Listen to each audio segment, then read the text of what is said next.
Mi hija me cerró la puerta en la cara el día de Navidad. Con los brazos llenos de regalos, delante de toda la familia de su marido, me miró de arriba abajo, vio el macacón que llevaba puesto, y antes de que yo pudiera decir una sola palabra, me dijo con una voz que no reconocí: «Mis suegros son gente importante. No te queremos aquí». No grité. No retrocedí. Porque en ese mismo instante, por encima de su hombro, vi a un hombre al fondo del pasillo que llevaba 47 años sin aparecer delante de mí en persona. Y cuando nuestros ojos se encontraron, el silencio que siguió fue el más largo que he vivido en 53 años. Si todavía no te has suscrito a este canal, hazlo ahora, porque lo que estás a punto de escuchar tiene una vuelta que no vas a ver venir. Mi nombre es Emilio Valverde Fonseca. Tengo 53 años. Soy mecánico, no mecánico de coches, de esos que cambian el aceite en cualquier taller de barrio. Mecánico de maquinaria pesada, de motores que pesan más que un camión, de flotas industriales que mueven mercancía de un extremo de este país al otro. Llevo trabajando con las manos desde los 16 años, y a estas alturas ya no sé hacer otra cosa ni tengo ningún interés en aprender. El olor a aceite de motor es para mí lo que el perfume de las flores del campo es para otro hombre. Algo que me recuerda dónde estoy, quién soy y de dónde vine. Hay personas que pasan toda una vida intentando olvidar de dónde vienen. Yo nunca entendí eso. El origen no es una mancha que limpiar, es el suelo sobre el que uno se pone de pie. Pero eso no era lo que mi hija quería que yo fuera. Eso nunca fue suficiente para Nuria. Déjame contarte cómo llegué a esa puerta en Madrid en un 24 de diciembre, con los brazos llenos de paquetes envueltos en papel rojo, después de 4 horas de carretera desde Valencia, y con algo doblado en el bolsillo del pecho, que en ese momento no sabía que iba a cambiarlo todo. Esa mañana me había levantado a las 6, hábito de toda la vida. El cuerpo no entiende de festivos ni de días especiales. Para mí el cuerpo suena a las 6 igual en Navidad que en lunes de enero. Preparé café solo, sin azúcar, en la cafetera de aluminio que compré en un mercadillo hace más de 20 años, y que sigue funcionando con más fidelidad que muchas cosas más modernas y más caras que he tenido. Me lo bebí de pie, apoyado en la encimera, mirando por la ventana de la cocina. El barrio todavía dormía. Las calles estaban vacías, y había una luz de invierno sobre los tejados que solo aparece en diciembre. Esa claridad fría que lo hace todo parecer quieto y extrañamente honesto, como si el mundo llevara 12 meses acumulando ruido y en ese momento decidiera callarse por unas pocas horas antes de volver a empezar. Pensé en Consuelo. La pienso casi todos los días, pero en Navidad más. Murió en noviembre de hace 11 años, cuando Nuria tenía 17.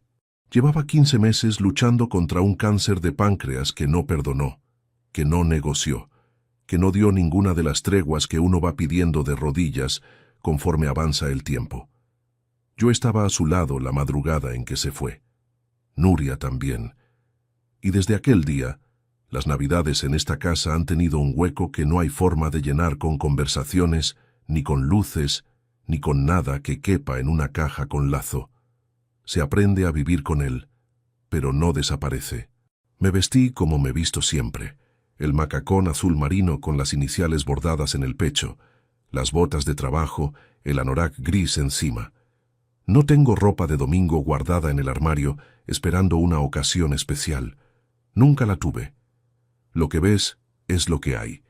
Y si eso no es suficiente para alguien que me quiere poner a prueba, el problema no está en mi armario. Recogí los regalos que había preparado la tarde anterior sobre la mesa del comedor. 2 paquetes grandes para los niños, uno para Marcos, que tiene 4 años, y otro para el pequeño Rodrigo, que acaba de cumplir 2. Los envolví yo mismo, con papel de Navidad de colores y un lazo de plástico dorado que se me torció al final. No soy hombre de detalles decorativos. Consuelo siempre decía que envolvía los regalos como alguien que cierra una caja de herramientas, con eficiencia y sin ninguna gracia. Probablemente tenía razón, y probablemente me lo decía con esa sonrisa torcida que tenía cuando se burlaba de mí sin querer hacerme daño. Antes de salir, abrí el cajón de la mesilla de noche. Ahí estaba la cartera, la misma de cuero gastado que llevo desde hace más años de los que recuerdo.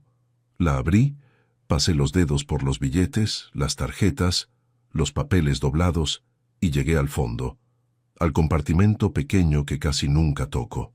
Saqué la foto. Estaba doblada en 4. El papel tan envejecido que los pliegues se habían vuelto casi blancos, como cicatrices en el papel. La abrí despacio, con cuidado, aunque ya sé que aguanta. La llevo ahí guardada desde hace décadas. En la foto, somos 2 chicos delante de un taller que en ese momento ni siquiera era nuestro. Solo soñábamos con que algún día lo fuera. Yo tendría 17 años. El otro tiene el brazo sobre mi hombro, la sonrisa ancha, los ojos entrecerrados por el sol de la tarde. 47 años después, sigo reconociendo esa sonrisa sin necesitar leer ningún nombre al pie.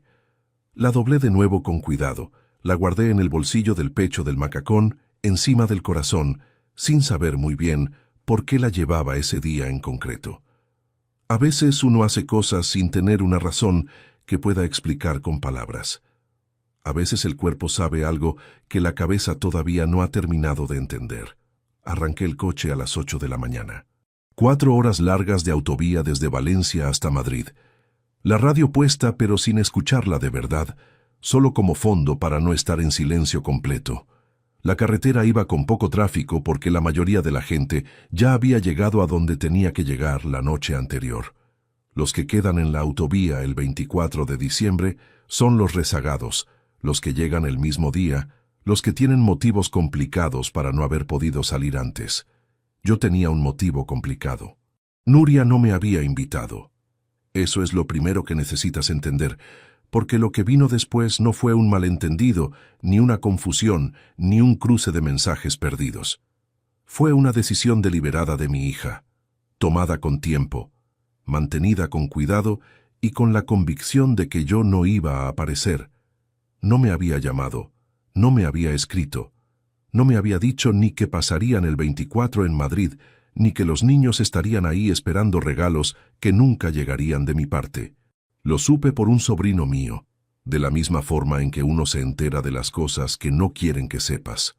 Por accidente, en una conversación que no estaba destinada a tus oídos, en un momento en que alguien dice más de lo que pretendía decir. Y sin embargo, fui. No fui a armar ningún escándalo ni a reclamarle nada delante de nadie. No soy de esos. Fui porque tengo 2 nietos que apenas me conocen y que merecen tener un abuelo, aunque su madre haya decidido que ese abuelo representa algo que le incomoda. Fui porque en diciembre, con el frío que hace, y la casa en silencio, y la mesa puesta para uno solo, hay demasiado espacio para pensar en todo lo que no está. Y fui porque algo en esa mañana, algo que no supe ponerle nombre mientras miraba la carretera, me decía que había llegado el momento de aparecer, que ya había esperado suficiente. Llegué a las 12:40. La casa de los Cisneros no es una casa, es una de esas propiedades que uno ve desde la calle y entiende de inmediato que el hombre que vive ahí ganó mucho dinero o heredó el dinero de alguien que lo ganó antes que él. Verja de hierro negro con monograma, jardín de pinos recortados con una precisión que requiere personal, coches aparcados en la entrada que valen más de lo que yo gané en mis primeros 12 años de trabajo. Me quedé en el coche un momento antes de bajar. No de miedo, sino de ese instante en que uno necesita respirar hondo una sola vez antes de hacer algo que no tiene vuelta atrás. Bajé. Saqué los paquetes del maletero.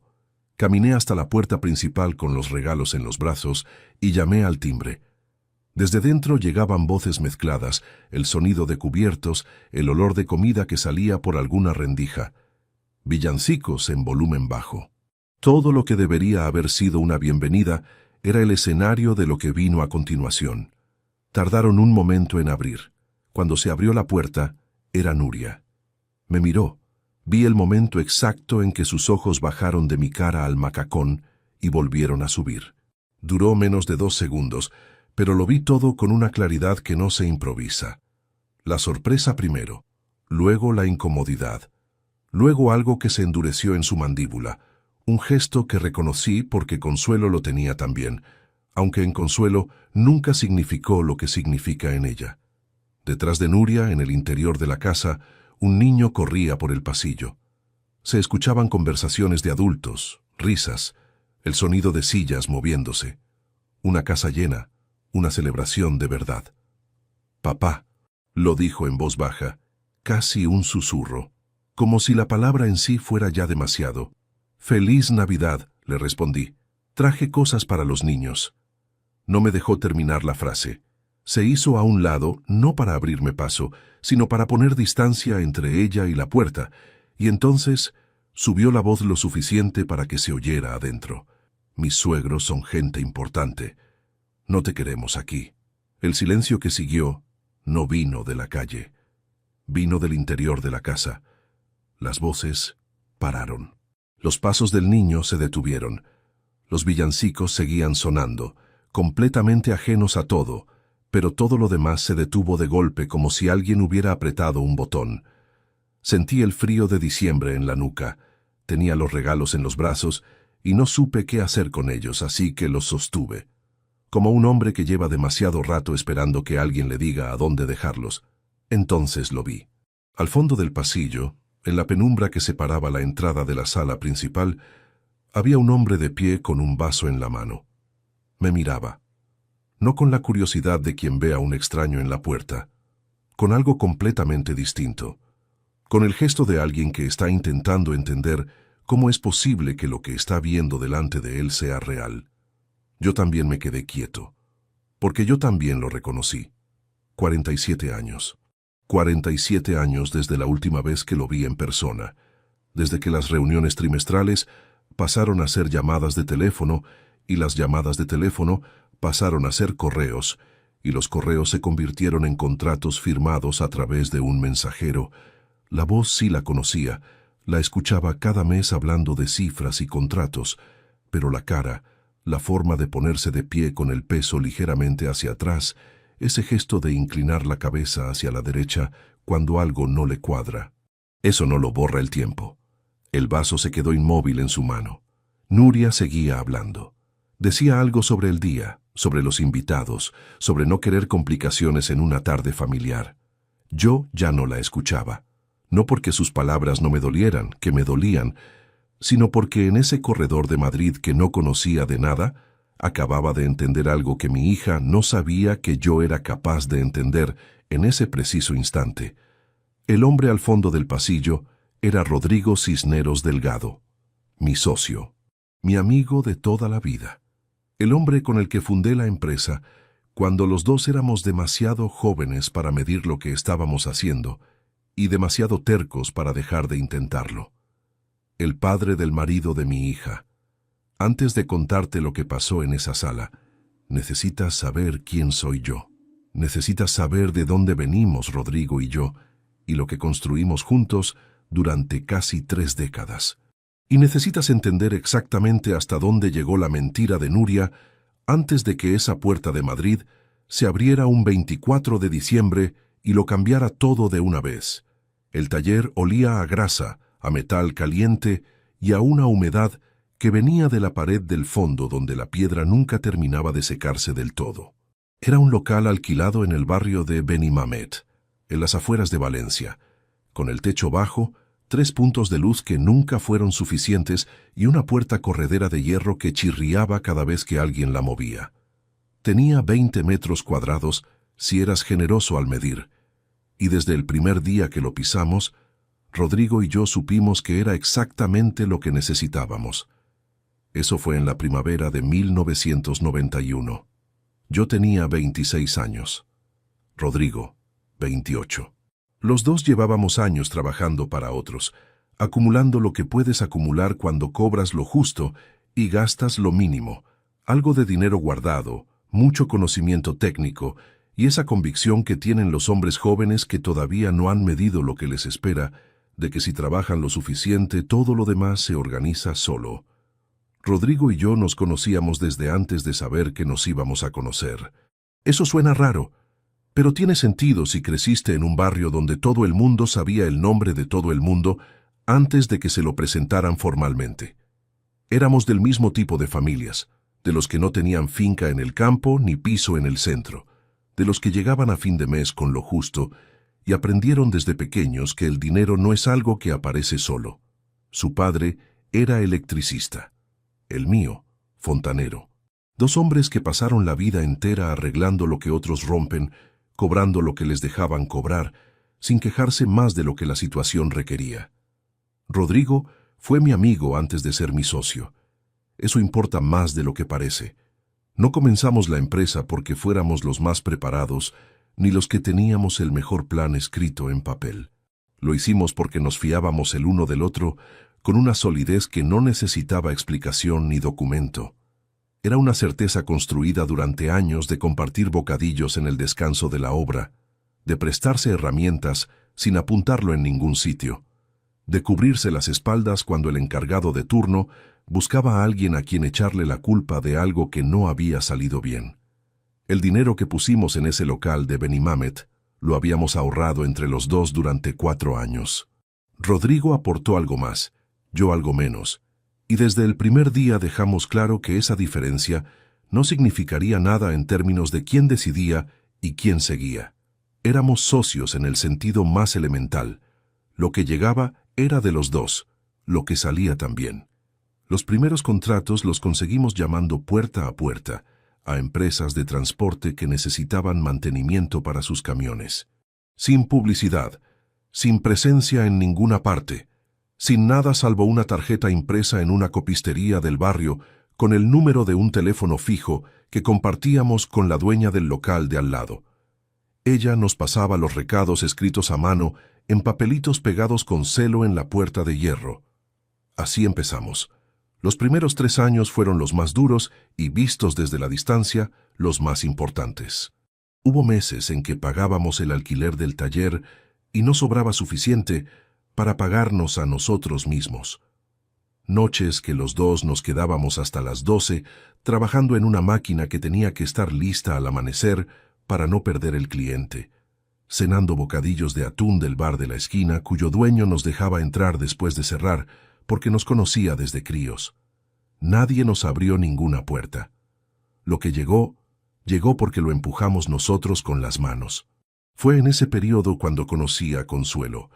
Una tarde de octubre del 92, había entrado a una ferretería a buscar tuercas y estaba revolviendo los cajones del expositor cuando escuché una voz que le preguntaba al dependiente si tenían bisagras para puerta exterior. Me giré por ese reflejo automático de cuando uno siente movimiento cerca y vi a una mujer con una lista escrita en papel cuadriculado sostenida con las 2 manos, recorriendo los estantes con una concentración absoluta, como si la correcta elección de aquellas bisagras fuera un asunto de la mayor importancia. Tenía el cabello oscuro recogido en una trenza que le caía por un lado, y cuando sus ojos se movieron hacia mí y me encontraron mirándola, no bajaron enseguida. Me sostuvieron la mirada un instante, sin prisa, y luego volvieron a la lista. No le hablé ese día, pagué mis tuercas y salí, pero volví a la misma ferretería 4 veces en los 15 días siguientes, con excusas que Rodrigo encontraba cada vez menos creíbles. La 4ª vez ella estaba ahí de nuevo. Esa vez sí me acerqué. Le dije que me parecía que nos habíamos visto antes, y ella me respondió sin ninguna condescendencia que era la 3ª o 4ª vez que me veía en ese mismo establecimiento en el mismo mes, y que o tenía muchos desperfectos en casa o estaba buscando otra cosa. No supe qué contestar durante 4 segundos completos. Después los dos nos reímos al mismo tiempo, y eso fue suficiente para que todo lo que vino después tuviera su propio peso. Consuelo Aguirre Díaz, 22 años, hija de un maestro jubilado y una mujer que gestionaba una mercería en el centro de Valencia. Estudiaba para técnica en administración de empresas y trabajaba por las tardes en la tienda de su madre. Era la clase de persona que hace las cosas con cuidado, que escucha antes de hablar, que no necesita ser la más presente en una sala para ser la más recordada cuando uno llega a casa y se pregunta en qué estuvo pensando todo el día. Nos casamos en septiembre del 94. Ceremonia pequeña en la parroquia del barrio, con las familias de los dos y Rodrigo como testigo. La foto que más me gusta de ese día no es ninguna de las formales del fotógrafo contratado. Es una que hizo la hermana de Rodrigo con su cámara desechable, Consuelo y yo en la puerta de la iglesia, ella mirando hacia arriba porque acababan de tirar arroz y se protegía los ojos, yo mirándola a ella, sin pose, sin compostura, solo ese instante que nadie había organizado. Nuria llegó en julio del 96, el nacimiento más agotador y más extraordinario que he presenciado, y he visto en mi vida cosas que requieren mucha fortaleza para no apartar los ojos. Consuelo estuvo 17 horas en trabajo de parto. Yo estuve fuera de la sala la mitad del tiempo, porque en aquella época no dejaban entrar a los padres en todos los centros, y esas horas en el pasillo del hospital fueron las más largas que guardo en la memoria.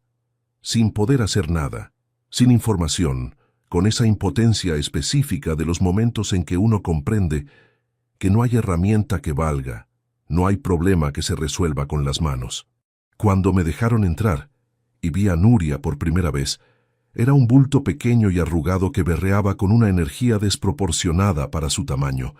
Consuelo la sostenía con ese agotamiento que solo tienen las madres que acaban de hacer algo que el cuerpo no olvida fácilmente. Me miró y me dijo, «Tiene tus cejas». No sé por qué eso me hizo llorar, pero lloré. Los años que siguieron fueron buenos, no perfectos, que los años perfectos no existen salvo en la memoria cuando los tiñe la distancia.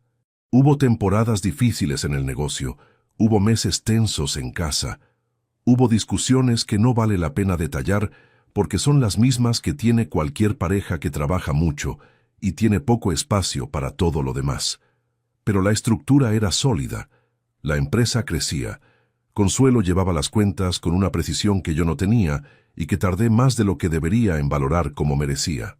Nuria crecía en una casa donde había trabajo, estabilidad y cenas en familia la mayoría de los días de la semana. Rodrigo seguía siendo mi socio y mi mejor amigo, pero la vida fue tirando de cada uno en direcciones distintas sin que ninguno lo buscara. En 1999, cuando Nuria tenía 3 años, Rodrigo conoció a Pilar en un congreso de logística en Barcelona. Se casaron al año siguiente. Y en el 2001, con Héctor recién nacido y la empresa ya con contratos suficientes para necesitar presencia en la capital, Rodrigo tomó la decisión de instalarse en Madrid. Fue una decisión de negocio. La entendimos los dos así, y nunca supuso ninguna fractura en la sociedad ni en la amistad. Simplemente cambió la forma en que nos veíamos. De tomar café juntos 3 veces por semana, a hablar por teléfono cada lunes, y de vernos en persona en las reuniones trimestrales que hacíamos siempre en Valencia, en el despacho de la empresa, con los números sobre la mesa y el café de la cafetera de la oficina, que nunca supo igual al de los primeros años. Las familias, sin embargo, nunca llegaron a cruzarse. No fue una decisión buscada ni una distancia voluntaria.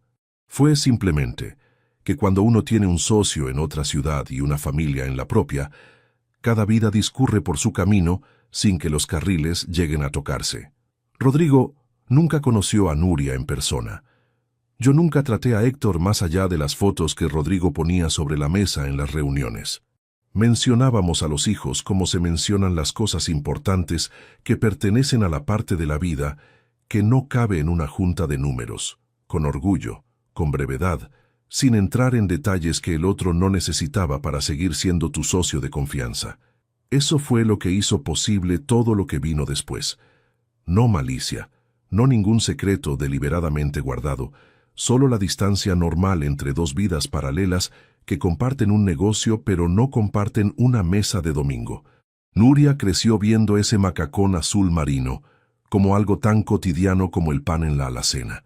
De pequeña le encantaba venir al taller, treparse a los capós de los camiones, pedirme que le explicara para qué servía cada herramienta, aunque a los 10 minutos ya no recordara nada de lo que le había contado. Consuelo venía a buscarla por las tardes, y se quedaban las dos sentadas en el banco de madera de la entrada, esperando a que yo terminara, hablando de cosas que yo no alcanzaba a escuchar, pero que desde la distancia, con las manos llenas de grasa y la espalda cargada, me producían una calma que no he encontrado en ningún otro sitio desde entonces. Ese banco todavía está en la entrada del taller. Nadie se ha sentado en él desde que Consuelo murió. Lo que empezó a cambiar en Nuria no lo vi llegar con claridad. No porque quiera protegerme de la responsabilidad de no haber estado atento, sino porque el cambio fue tan gradual que en el momento no parecía un cambio. Parecía simplemente que crecía, que se volvía más seria, más distante, más pendiente de cosas que yo no terminaba de entender del todo. Cuando entró en el instituto, comenzó a tener una conciencia nueva de lo que había y lo que no había en casa comparado con otras familias del colegio. No lo decía en voz alta, pero lo insinuaba en gestos pequeños. La forma en que callaba cuando otras chicas de su clase hablaban de vacaciones o de marcas de ropa. La forma en que miraba el coche cuando yo la recogía a la salida. Ese silencio de 2 segundos antes de responder cuando alguna compañera le preguntaba en qué trabajaba su padre. Yo lo noté. No dije nada. Pensé que era una fase, algo que se asienta con el tiempo y la madurez. Me equivoqué en eso, aunque el error completo lo entendí mucho más tarde. Lo que me impidió ver las consecuencias de ese cambio con la claridad necesaria fue que Consuelo seguía estando. Y mientras Consuelo estuvo, hubo en esa casa algo que yo no supe nombrar hasta que desapareció. Un centro que lo mantenía todo en equilibrio, aunque nada estuviera perfectamente ordenado. Ella murió en noviembre del 2013. Nuria tenía 17 años.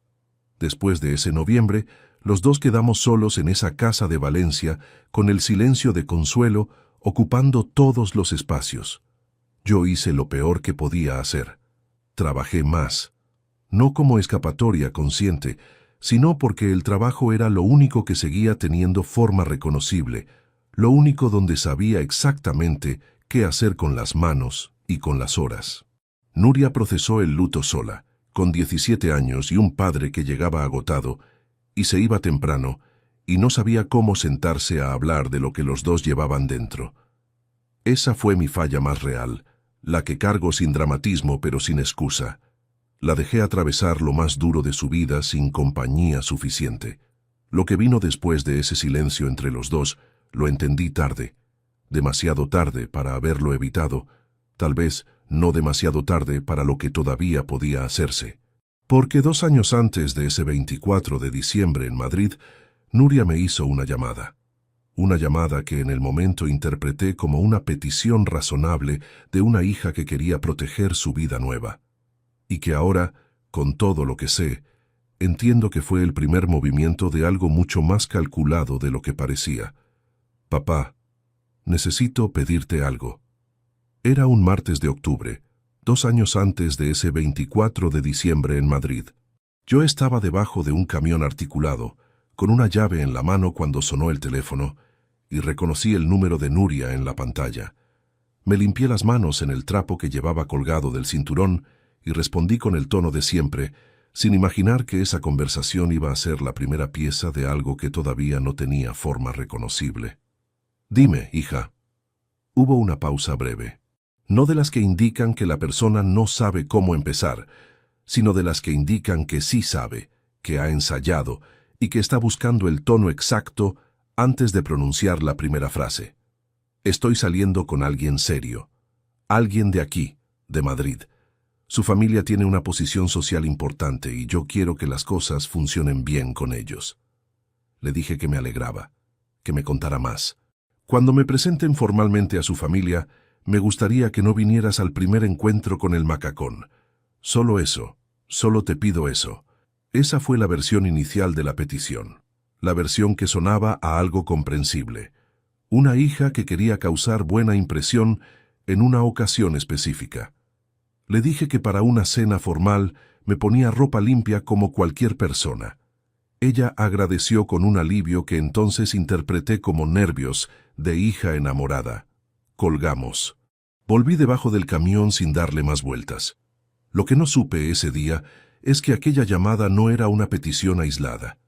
Era el comienzo de un proceso que Nuria fue ampliando poco a poco, con una paciencia que solo se entiende cuando uno ve el resultado final.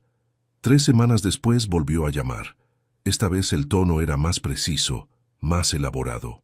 Papá, cuando te pregunten a qué te dedicas, Di que gestionas una empresa de mantenimiento industrial. Eso es verdad, no es mentira. Pero no hace falta entrar en detalles del taller ni del trabajo manual. La gente de aquí no lo entiende de la misma manera, y no quiero que te juzguen por algo que no tiene nada de malo, pero que ellos no van a valorar correctamente. Le pregunté cómo se llamaba ese alguien. Héctor Cisneros. Ese apellido no me dijo nada en ese momento. Nuria no pronunció el nombre del padre, y yo no lo pedí. En las llamadas con Rodrigo hablábamos de contratos, de rutas, de máquinas. Nunca de los hijos con suficiente detalle para que yo tuviera el apellido del chico grabado en algún sitio de la memoria. Así que escuché Cisneros y lo archivé como el nombre de una familia madrileña acomodada, sin conectarlo con nada que ya conociera. Le dije a Nuria que entendía lo que me pedía aunque no compartía la razón, que si la familia de Héctor iba a juzgarme por el trabajo que hago, eso decía más de ellos que de mí. Ella respondió que no era cuestión de juicios, sino de contextos distintos, que a veces hay que adaptarse para que las cosas avancen sin fricciones innecesarias. No discutí. Pensé que era una conversación menor dentro de algo más grande. Cometí el error de subestimar el tamaño de lo que empezaba. La relación entre Nuria y Héctor avanzó. Me llegaban noticias con la periodicidad que ella consideraba oportuna, que no era mucha. Una llamada cada 2 o 3 semanas, siempre breve, siempre con la sensación de que me ponía al día de lo estrictamente necesario. Me contó que Héctor era ingeniero, que trabajaba en la empresa familiar, que sus padres eran personas de mundo. Nunca me dio el nombre completo del padre. Nunca me explicó en qué consistía exactamente esa empresa familiar. Cuando me anunció que formalizarían la relación con una cena con los padres de Héctor, me llamó 3 días antes con instrucciones nuevas. Papá, para esa cena quiero que uses solo el segundo apellido si alguien te pregunta. Aguirre como mamá. Aquí en Madrid la gente no conoce a nadie de Valencia por el apellido, pero prefiero que empieces con el nombre de mamá. Es más adecuado para el ambiente. Me quedé un momento sin responder. Le pregunté por qué. Porque Valverde suena a pueblo, papá. No me mires así, que no te estoy viendo, pero sé cómo estás poniendo la cara. Es solo un detalle, no cambia nada de lo que eres. Cambiaba una cosa concreta y ella lo sabía. Borraba la conexión entre mi nombre y todo lo que ese nombre representaba en los contratos y registros de la empresa que llevábamos décadas construyendo. Pero en ese momento no lo vi con esa claridad. Solo sentí el peso de ese detalle sin entender todavía cuánto cargaba. Fui a esa cena, me presenté como Emilio Aguirre.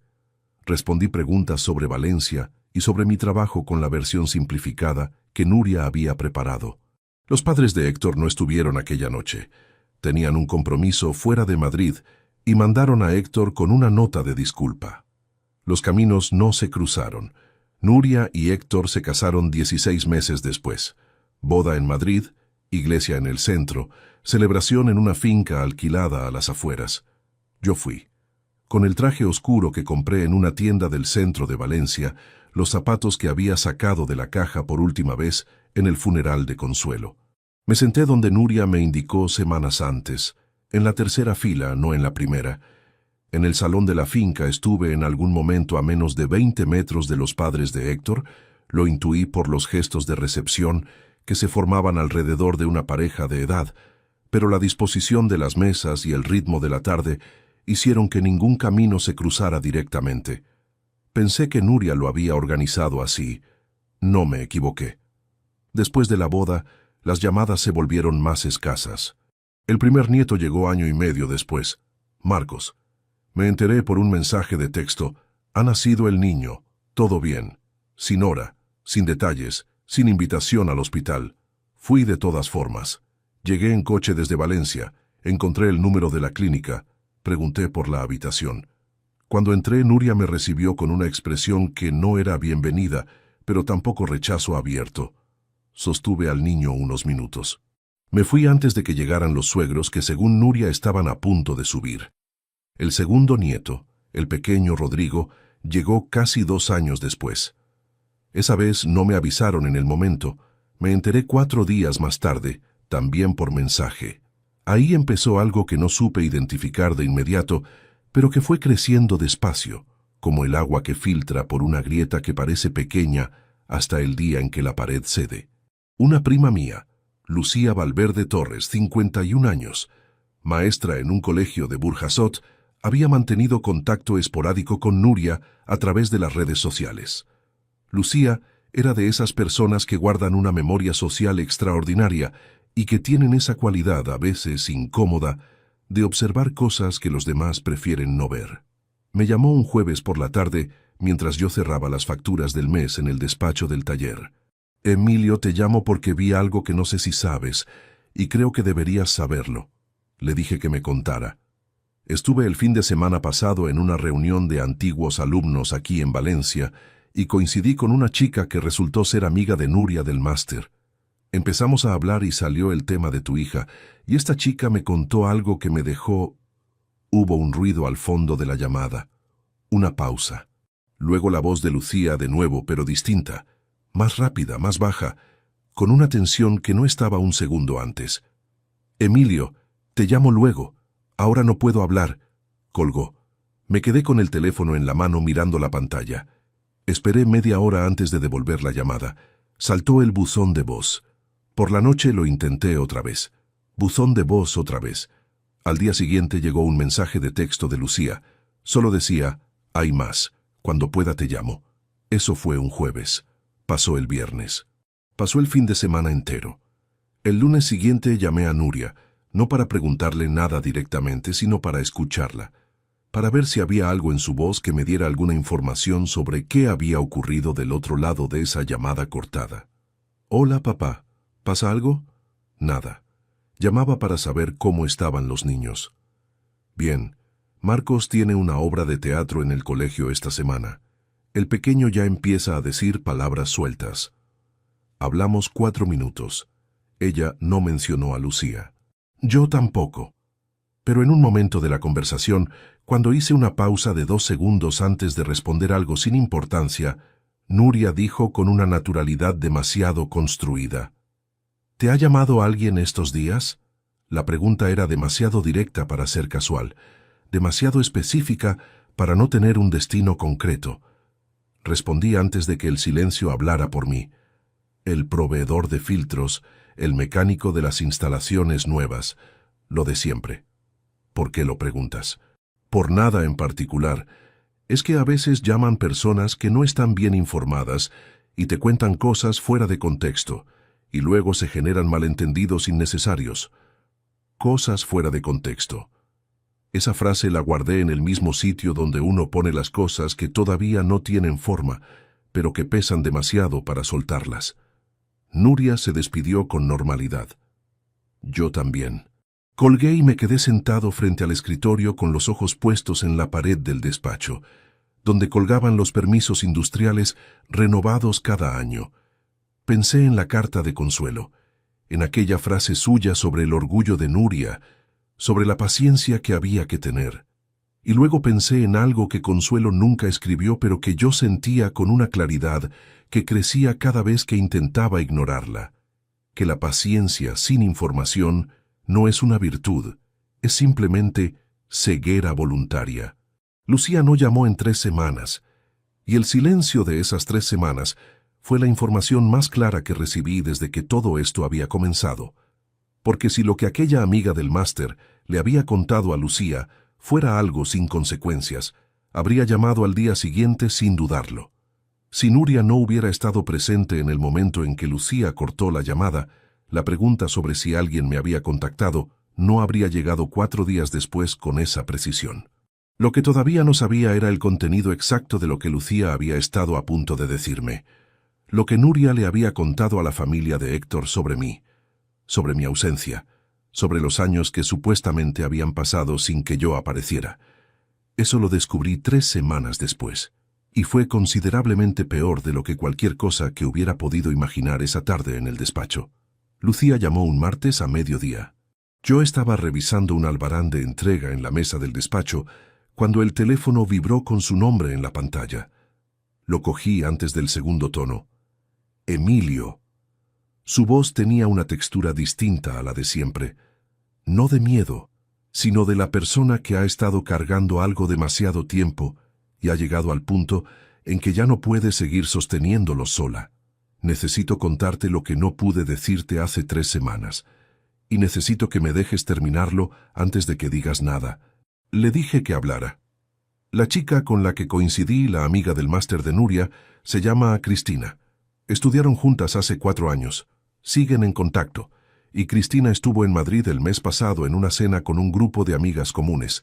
Y en esa cena estaba Nuria. Asentí aunque Lucía no podía verme. En algún momento de la noche salió el tema de los padres, de las familias, de cómo cada una venía de sitios distintos. Y Nuria les contó a todas que su padre la había abandonado cuando tenía 12 años, que se fue de casa, que prácticamente dejó de aparecer, que ella y su madre se habían quedado solas y que su madre había muerto enferma sin que él estuviera presente de verdad, que ella había crecido aprendiendo a no contar con él. El bolígrafo que tenía en la mano dejó de moverse sobre el papel. Cristina me lo contó, porque no sabía que yo era familia tuya. Solo lo mencionó como una cosa más de la conversación. Cuando me di cuenta de quién estaba hablando, intenté seguir escuchando sin poner cara de nada, pero por dentro, Emilio, por dentro me quedé sin suelo. No dije nada durante varios segundos. El ventilador del despacho giró 3 veces. 4.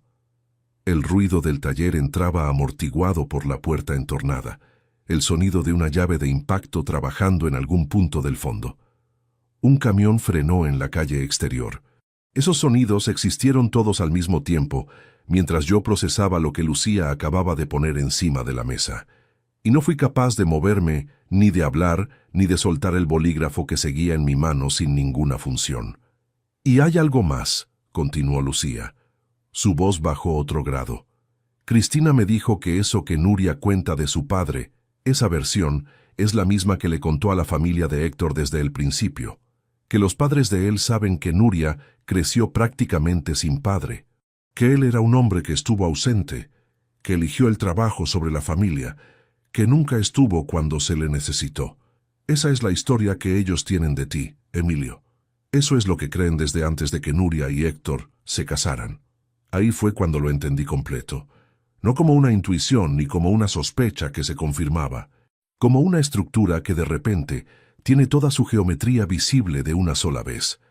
Cada petición de Nuria durante aquellos 2 años, el segundo apellido, la instrucción sobre el macacón, la cena de presentación que nunca llegó a producirse con los padres de Héctor, su ausencia deliberada en eventos familiares de los Cisneros, el bautizado del segundo nieto al que no me avisaron. Todo tenía una lógica interna que hasta ese instante yo había estado leyendo como piezas sueltas, y de repente las piezas dejaban de ser sueltas. Lucía seguía hablando, pero durante unos segundos su voz llegó como desde otro lado de algo, como cuando uno está bajo el agua y escucha sonidos en la superficie sin distinguirlos bien. Tuve que hacer un esfuerzo consciente para volver, y por eso cuando me llamaste el otro día y me preguntaste si me había contactado alguien, no supe qué decir, porque no fui yo quien llamó a Nuria. Pero cuando salí de aquella reunión con Cristina, llamé a mi madre para contárselo, y mi madre tiene 82 años y no guarda secretos desde los 70. Así que es probable que Nuria se enterara de que yo sabía por otro camino. Y entonces me llamaste tú. Le pregunté a Lucía si había dicho algo más, si Cristina había mencionado algún detalle concreto de lo que Nuria contó sobre los años de la enfermedad de Consuelo. Hubo un silencio breve al otro lado.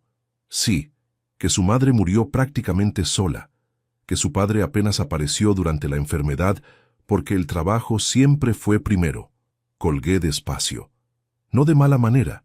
Le agradecí a Lucía con las palabras correctas. Le pedí discreción, le dije que no le contara esto a nadie más de momento. Ella prometió que no lo haría. Colgamos. Me quedé sentado en la silla del despacho sin moverme. Consuelo había muerto con mi mano entre las suyas. Había pasado los últimos 11 meses de su vida con alguien a su lado en cada momento, en que fue posible estarlo. Había escuchado sus últimas palabras. Había sostenido su peso cuando ya no podía sostenerse sola. Había estado presente en cada una de las noches en que el dolor se volvía insoportable, y lo único que podía hacer era estar ahí, con las manos, con la voz, con el cuerpo puesto entre ella y el miedo para que no lo atravesara sola. Y mi hija le había contado a la familia de su marido que su madre murió prácticamente sola. No golpeé la mesa. No lancé nada. Me quedé inmóvil durante 4 minutos mirando la pared. Y en esas 4 minutos sentí algo que no sé nombrar con una sola palabra. No era rabia, aunque la rabia estaba dentro de eso. No era tristeza, aunque también. Era la sensación de que algo que creías que existía, una versión de la realidad que dabas por sólida, resulta que nunca existió de esa manera, y el suelo que pisabas no era el que pensabas que era. Después de esas 4 minutos tomé una decisión muy concreta. No llamaría a Nuria. No ese día, no esa semana, no hasta tener una imagen completa de lo que había construido y de cuánto alcance tenía esa construcción. Porque si la llamaba en ese momento, con lo que acababa de saber y sin más información, lo único que conseguiría sería avisarla de que yo había cruzado una línea, y eso le daría tiempo de prepararse para lo que viniera. La experiencia de décadas gestionando contratos y proveedores me había enseñado una cosa que no aparece en ningún manual. Cuando descubres que alguien te ha estado mintiendo de forma organizada, la reacción más cara que puedes tener es la inmediata. La reacción inteligente es la que se prepara. Así que no llamé. Lo que hice, en cambio, fue ir al archivo del despacho donde guardaba las carpetas de documentación personal de los últimos años. Saqué las facturas del hospital del período de enfermedad de Consuelo, los registros de las visitas médicas, los recibos de los medicamentos, los comprobantes de transferencia de los tratamientos especializados que contratamos en los últimos 8 meses. 34 carpetas ordenadas por fecha. Lo puse todo sobre la mesa y lo repasé durante 2 horas y media, no buscando nada concreto, sino construyendo una línea de tiempo que yo ya conocía, pero que necesitaba ver con los ojos, no solo con la memoria. Estaba en eso, con los papeles extendidos sobre la mesa y la puerta del despacho entornada, cuando escuché que llamaban a la puerta exterior del taller. Miguel, mi mecánico de mayor confianza, se asomó al despacho un momento después. «Jefe, hay una llamada en el fijo. Dice que es su hija». Me quedé quieto un segundo. Miré los papeles sobre la mesa. 34 carpetas con fechas, nombres de médicos y cantidades escritas a mano que desmontaban cada palabra de la versión que Nuria había construido. «Dile que estoy debajo de un camión y que la llamo en 1 hora». Miguel asintió y desapareció. Escuché su voz al fondo dando el mensaje. Escuché el silencio que siguió, que duró más de lo que debería durar si la respuesta hubiera sido simplemente «de acuerdo». Luego el ruido de Miguel colgando. Recogí los papeles despacio, los volví a meter en las carpetas al archivo. Cerré el cajón con llave y me quedé sentado esperando que pasara la hora que había prometido antes de devolverle la llamada a Nuria, con la certeza de que ella había llamado al fijo porque el móvil no había respondido, y que eso significaba que la conversación que quería tener no podía esperar. La llamé exactamente a los 60 minutos. Respondió al primer tono. «Papá, ¿cómo estás?» «Bien, estaba en una revisión complicada. ¿Pasa algo?» «No, nada grave. Es que el sábado hay una comida familiar aquí en Madrid. Los padres de Héctor, nosotros, los niños. Una cosa pequeña. Quería saber si tenías pensado venir a Madrid pronto, por si coincidías». Era la primera vez en más de 2 años que Nuria me invitaba activamente a un evento con los Cisneros. La primera vez que ella misma abría esa puerta. No supe si era un gesto genuino o si era una forma de controlar el perímetro de lo que yo podía llegar a descubrir teniéndome cerca y visible. Le dije que tenía trabajo el sábado, que no podría. Ella respondió con una ligereza que no encajaba del todo con la urgencia que había tenido para llamar al teléfono fijo del taller. «Claro, sin problema. Ya habrá otra ocasión». Colgamos con la misma normalidad de siempre. Pero esa noche, mientras cerraba el taller y echaba el candado de la puerta de hierro que chirría igual que hace 30 años, me acordé de algo que Lucía me había dicho casi al final de la llamada. Algo que en el momento dejé pasar porque lo que vino antes lo había ocupado todo. Me había dicho que Cristina mencionó un detalle más, que cuando Nuria contó la historia de su padre en aquella cena en Madrid, una de las otras chicas le preguntó si alguna vez había pensado en reconciliarse con él. Y que Nuria respondió algo que Cristina recordaba con exactitud, porque le había llamado la atención. Le había dicho que su padre no tenía nada que ofrecerle que ella no pudiera conseguir sola, que ya había hecho las paces con eso,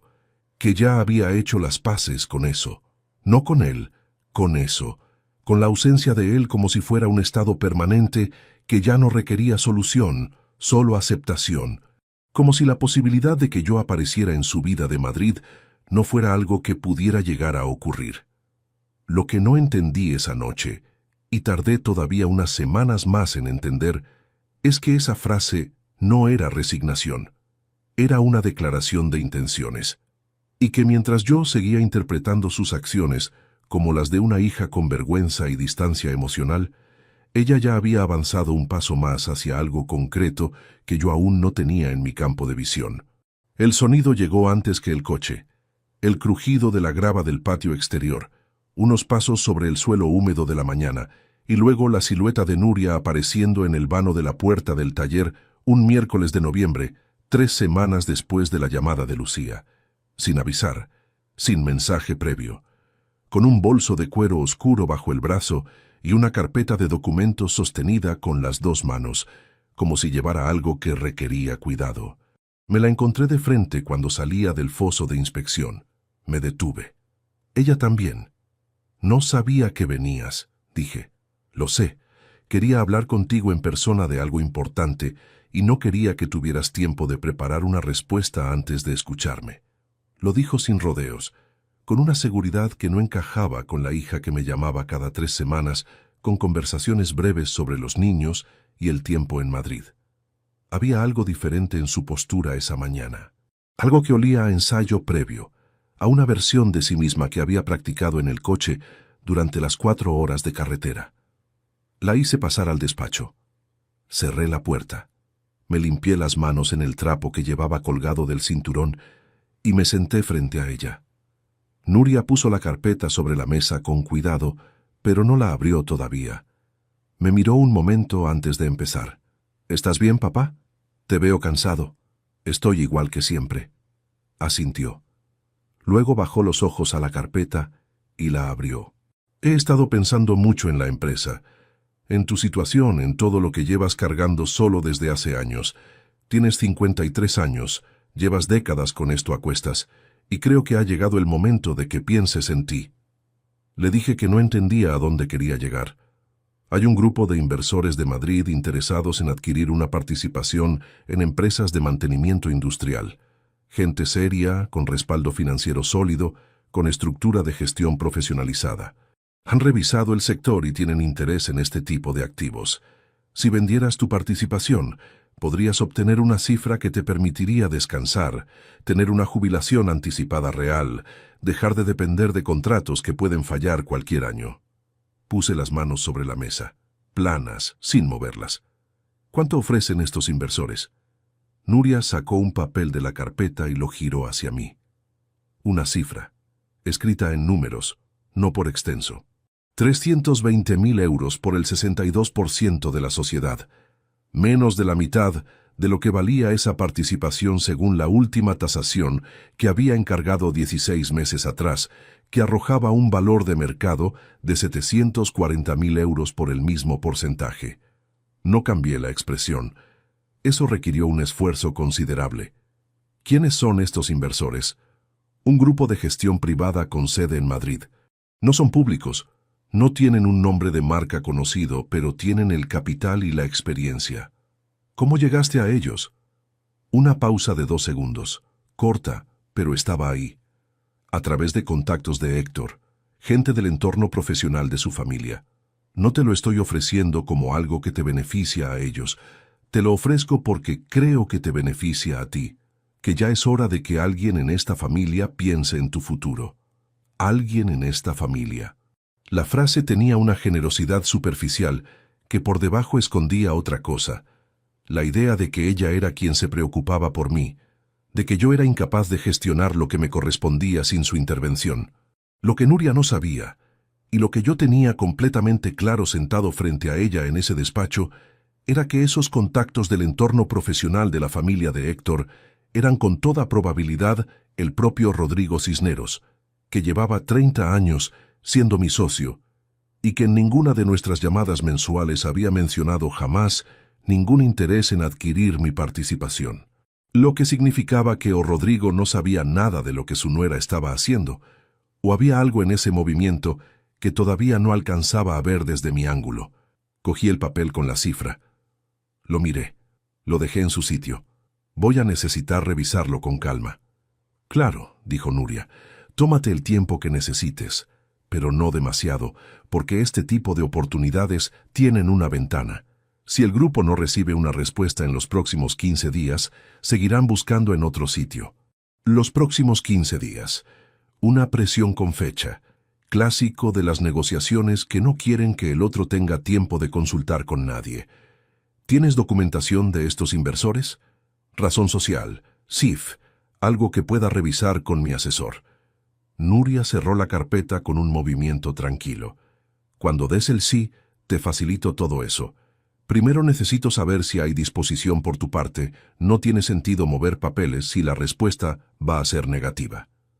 Eso fue lo que me dijo. Que los datos de identificación de los compradores vendría después de la confirmación, no antes. Lo cual no era solo inusual en cualquier operación seria de compraventa. Era imposible.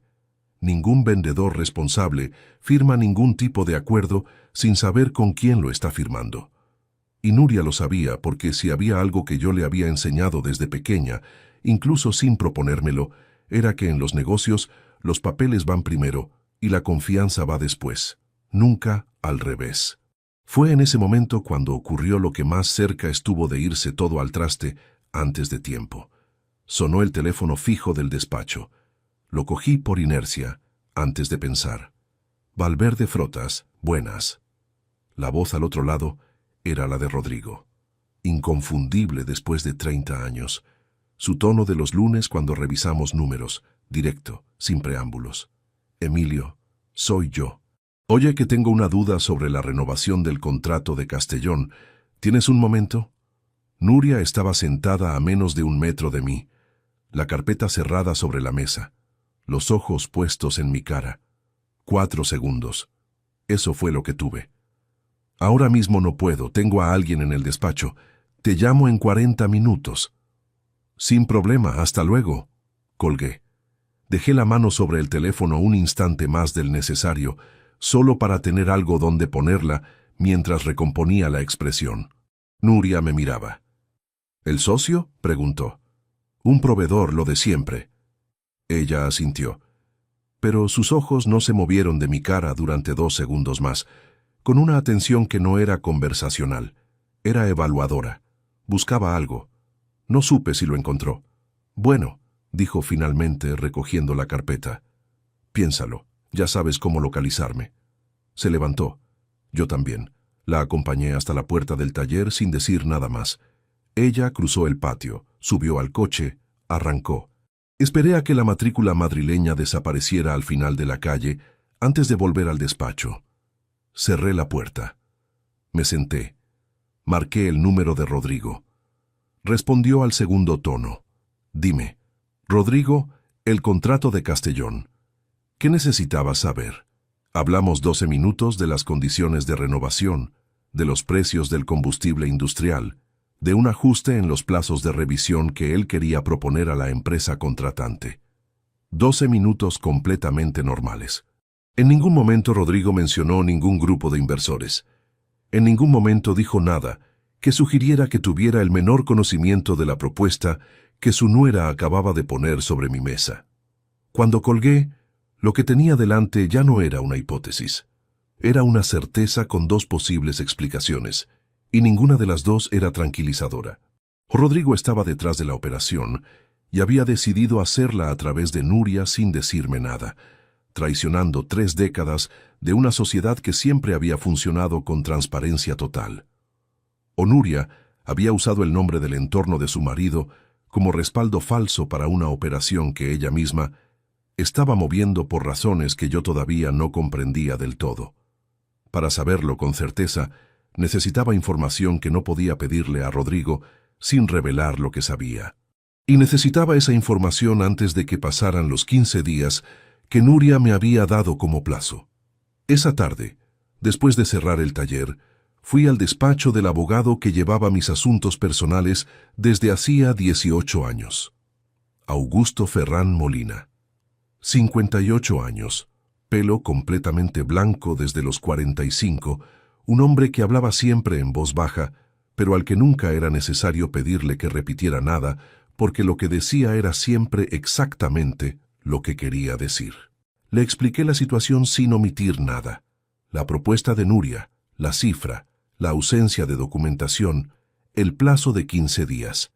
Le dije que necesitaba dos cosas: una tasación actualizada de mis participaciones societarias que tuviera validez legal, y una revisión discreta de si existía algún movimiento registrado en los últimos meses relacionado con la sociedad que yo no hubiera autorizado. Augusto me escuchó sin interrumpir. Cuando terminé, se quitó las gafas, las limpió despacio con el paño que siempre llevaba en el bolsillo superior y me dijo: si la oferta es de 320.000 euros por una participación que vale el doble, hay dos explicaciones posibles. La primera es que quien hace la oferta no sabe lo que compra. La segunda es que sabe exactamente lo que compra y confía en que tú no lo sabes. Dame una semana. Una semana. 4 días menos que el plazo que Nuria me había puesto. Salí del despacho de Augusto cuando ya había anochecido. El frío de noviembre en Valencia tiene una humedad que se mete en los huesos de forma distinta al frío seco de otras ciudades, y esa noche lo sentí con una claridad que no tenía que ver con la temperatura. Caminé hasta el coche con las manos en los bolsillos del anorak, y antes de abrir la puerta me quedé un momento de pie en la acera mirando los coches pasar. Lo que Nuria había puesto en marcha no era un impulso. Era un plan con estructura, con plazos, con una cifra calculada para ser suficientemente atractiva sin ser lo que la participación valía realmente. Eso no se improvisa, se prepara. Y si se había preparado, llevaba tiempo en construcción. Lo que no sabía todavía era desde cuándo, ni si había algo más en ese plan que no había visto en la reunión de esa mañana. Augusto me lo diría en una semana. Pero había una cosa que Nuria había dicho, una frase pequeña que seguía girando en mi cabeza mientras arrancaba el coche y ponía rumbo a casa.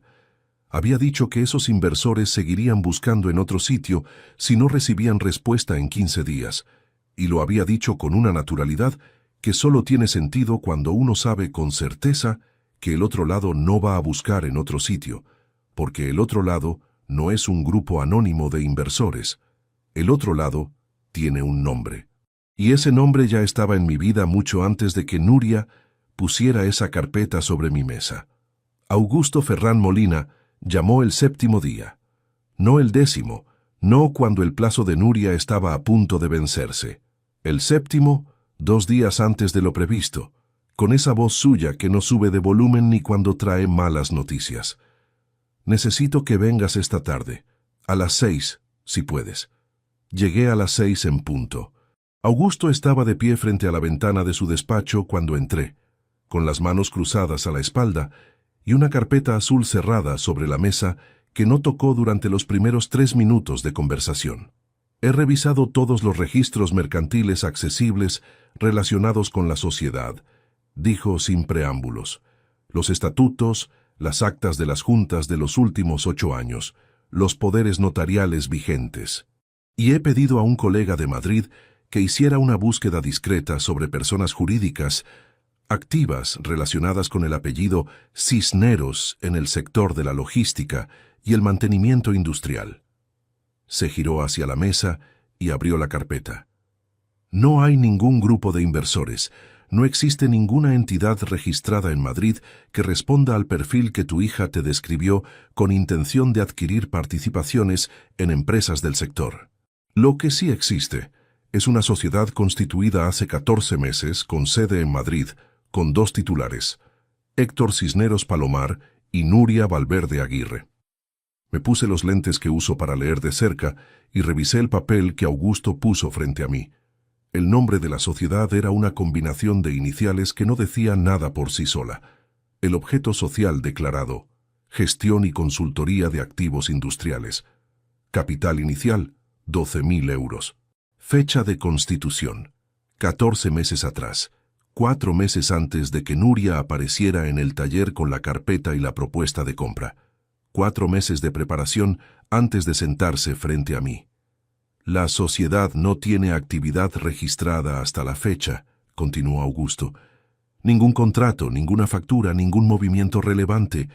Es una estructura vacía, pero está constituida, es legal y tiene capacidad jurídica para formalizar una compraventa de participaciones societarias si el vendedor firma voluntariamente.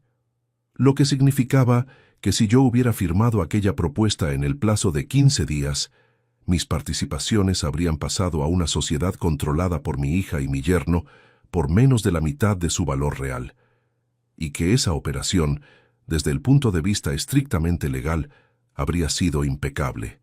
Nadie me habría obligado. Nadie habría falsificado nada. Yo habría firmado.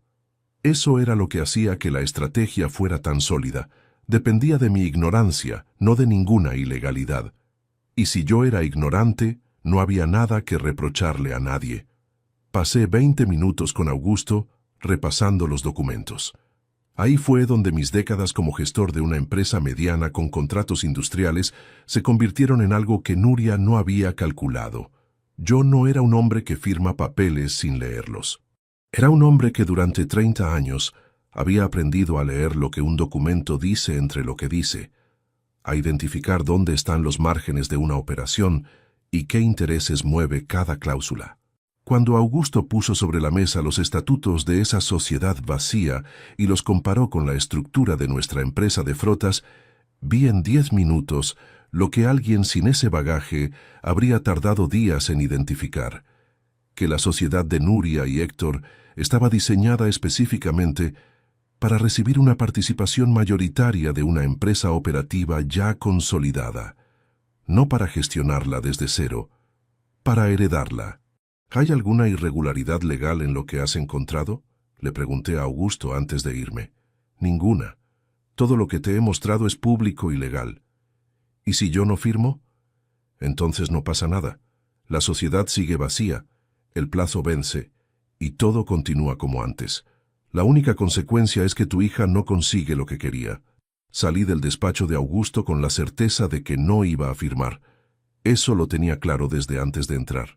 Lo que no tenía claro era qué hacer con todo lo demás, con la versión falsa que existía de mí en Madrid, con los nietos que apenas me conocían, con Rodrigo que no sabía nada y que en la próxima llamada de los lunes me hablaría de contratos sin imaginar que su nuera había intentado quedarse con la empresa que los dos habíamos construido. Esa noche no pude dormir. No fue una noche de rabia activa. Fue de esas noches en que uno se queda tumbado mirando el techo, con los ojos abiertos, sin que la mente se detenga en ningún punto concreto, saltando de un pensamiento a otro, con esa lógica irregular que tiene el insomnio. A las 2 de la mañana me levanté, fui a la cocina, puse la cafetera aunque sabía que el café a esa hora era lo último que necesitaba, y me quedé sentado a la mesa con las manos alrededor del vaso sin beberlo. Pensé en llamar a Nuria en ese momento, decirle todo lo que sabía, con los documentos de Augusto sobre la mesa y sin el filtro de la cordura que da el sueño. Hubo un momento entre las 2 y las 3 de la madrugada en que tuve el teléfono en la mano y el número marcado, y lo que me detuvo no fue el cálculo estratégico ni la prudencia de esperar. Fue una memoria que apareció sin que yo la buscara, una de esas que el cerebro guarda en algún sitio que no es el de los recuerdos útiles. Nuria tenía 8 años y había roto sin querer el espejo del baño mientras jugaba con una pelota dentro de casa. Consuelo le había dicho que no jugara ahí durante toda la semana y ella había esperado exactamente al día siguiente para ignorarlo. Cuando el espejo se hizo añicos, el ruido fue suficiente para que yo llegara corriendo desde el fondo del piso. Nuria estaba de pie en medio de los cristales, con los ojos muy abiertos y la pelota en la mano, y antes de que yo pudiera decir nada, ella bajó la mirada al suelo y dijo con una voz tan pequeña que apenas se escuchaba: «Sé que me lo merezco, no hace falta que lo digas». No supe si reírme o enfadarme, terminé haciendo las dos cosas, primero una y luego la otra. Y Nuria se quedó mirándome con esa cara que tienen los niños cuando no entienden del todo qué respuesta emocional está teniendo el adulto frente a ellos, pero saben que la tormenta pasó. Esa niña había crecido hasta convertirse en la mujer que se sentó frente a mí con una carpeta y una sociedad vacía y un plan para quedarse con lo que yo había construido. No lo entendía, no en el sentido de que no lo aceptara, sino en el sentido literal. No alcanzaba a entender el recorrido entre ese espejo roto y esta traición. ¿Qué había pasado en el camino? ¿Cuánto había puesto yo en ese camino sin darme cuenta? Consuelo me lo había advertido. Con esa letra apretada y vertical que tenía cuando escribía rápido, me había dicho en aquella carta que Nuria tenía un orgullo que podía hacerle daño. Pero también había escrito algo más en esa misma carta, algo que yo había releído menos veces que la frase sobre el orgullo, quizás porque era más difícil de sostener. La culpa de lo que ella sea no es tuya, pero parte del camino que tomó sí lo construiste tú. Acéptalo sin destruirte, y luego sigue. Parte del camino lo construí yo, sin querer, sin malicia, con el único material que tenía disponible en aquel momento, que era el trabajo y el agotamiento, y la incapacidad de sentarme con una hija de 17 años a hablar del dolor que los dos compartíamos y que ninguno de los dos sabía cómo nombrar. Ese era mi error. No el único, pero era el que más peso tenía. Aceptarlo esa noche no me hizo cambiar ninguna decisión, pero sí cambió algo en la forma de cargar lo que venía por delante. Volví a la cama pasadas las 3. Dormí 4 horas. Me levanté cuando sonó el despertador con esa sensación de cabeza espesa que deja el sueño corto después de una noche larga, y fui al taller como todos los días. El problema llegó a media mañana. Miguel se asomó al despacho con una expresión que reconocí como la de alguien que trae algo que preferiría no traer. «Jefe, hay una chica fuera que dice ser su hija. No ha entrado, está en el patio esperando». Nuria, sin llamar antes, igual que la semana anterior. Pero esta vez no había anunciado ningún propósito. No traía ninguna carpeta preparada de antemano. Había algo diferente en esa visita sin aviso, y lo que me preocupó no fue que estuviera ahí, sino el momento. Yo tenía sobre la mesa del despacho, completamente a la vista, los documentos que Augusto me había facilitado la tarde anterior, incluyendo la ficha de la sociedad de Nuria y Héctor con sus nombres, su fecha de constitución y su objeto social impreso en la primera página. Los recogí en 4 segundos, no con movimientos bruscos que levantaran polvo metafórico, sino con la eficiencia de alguien que simplemente está ordenando papeles de trabajo. Los metí en la carpeta marrón donde guardo los albaranes pendientes de archivar, la carpeta marrón entre otras 2 carpetas marrones en el estante de la izquierda, el estante que nadie abre salvo yo, porque nadie más sabe lo que hay dentro ni por qué está donde está. Cerré el despacho con la llave que siempre llevo encima y salí al patio. Nuria estaba de pie junto a su coche con las manos en los bolsillos del abrigo. Hacía frío esa mañana, un frío de noviembre que en Valencia corta diferente al de Madrid, más húmedo, más pegado a la piel. Tenía el pelo suelto y ojeras que no recordaba haberle visto antes. Parecía cansada, parecía por un momento más joven de lo que era. «No te avisé», dijo. «No como disculpa, como reconocimiento neutral». «No hace falta avisar», respondí. «¿Qué necesitas?» «Quería saber si habías pensado en lo que hablamos». «Sigo pensándolo». Silencio de 4 segundos. Nuria miró al suelo del patio, luego al taller, luego a mí. «¿Has hablado con alguien sobre la propuesta?» Ahí estaba. La pregunta que no era casual. La misma lógica que la pregunta del teléfono semanas atrás, formulada con naturalidad, apuntando a algo concreto. He hablado con mi asesor fiscal sobre el impacto tributario de una posible venta. Es lo normal en cualquier operación de este tipo. Nuria asintió despacio. Sus ojos se quedaron en mi cara un momento más del que correspondía a una respuesta neutra. Buscaba algo. Yo mantuve la expresión del hombre que gestiona una transacción rutinaria, no del hombre que la noche anterior había dormido 4 horas pensando en espejos rotos y en cartas de su mujer muerta. «El plazo vence en 8 días», dijo finalmente. «Lo sé». Se quedó otro momento en silencio. Luego abrió la puerta del coche, subió y arrancó sin decir nada más. Esperé a que el coche saliera a la calle, volví al despacho. Saqué la carpeta marrón del estante, abrí la ficha de la sociedad de Nuria y Héctor y la dejé sobre la mesa mirándola durante 1 minuto sin hacer nada más. Esa tarde llamé a Augusto para pedirle algo más. «Necesito que busques cualquier movimiento relacionado con los contratos de la empresa que pudiera haber pasado sin mi firma directa. Cualquier comunicación, cualquier consulta registrada, cualquier acceso a documentación societaria en los últimos 18 meses. Hubo una pausa al otro lado. ¿Estás pensando que hay algo más allá de la propuesta de compra? Estoy pensando que una sociedad constituida hace 14 meses, con ese objeto social específico, no se crea para hacer una sola operación que puede fallar. Se crea como estructura permanente. Y si es permanente, tiene un plan que no termina en mi firma ni en mi negativa». Augusto no respondió de inmediato. Cuando lo hizo, fue con la precisión de siempre. «Dame 4 días». 4 días. Faltaban 8 para que venciera el plazo de Nuria. Lo que Augusto iba a buscar en esos 4 días era algo que yo no había considerado hasta esa tarde. Que la propuesta de compra quizás no era el objetivo final, sino el primer movimiento visible de algo más grande.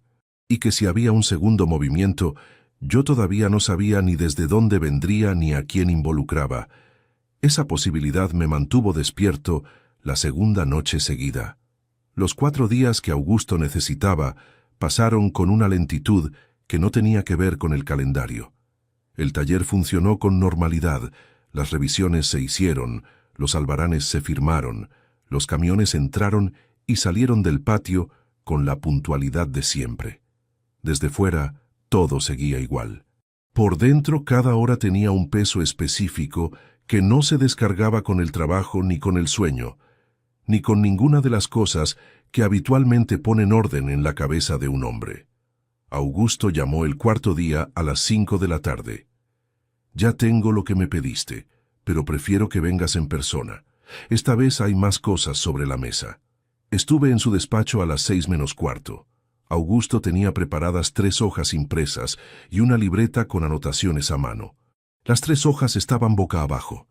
Las giró una por una, en orden, como alguien que ha ensayado la presentación para que el impacto llegue en la secuencia correcta. La primera hoja era un extracto de comunicaciones formales entre la sociedad de Nuria y Héctor y un despacho de asesoría jurídica de Madrid especializado en fusiones y adquisiciones de empresas medianas. La comunicación tenía 16 meses de antigüedad.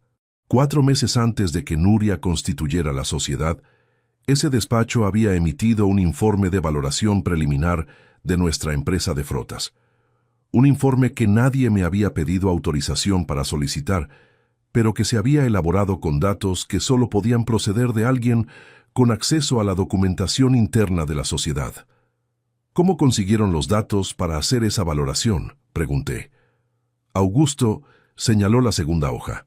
Era el registro de acceso a la plataforma digital donde la gestoría externa archivaba la documentación contable de la empresa.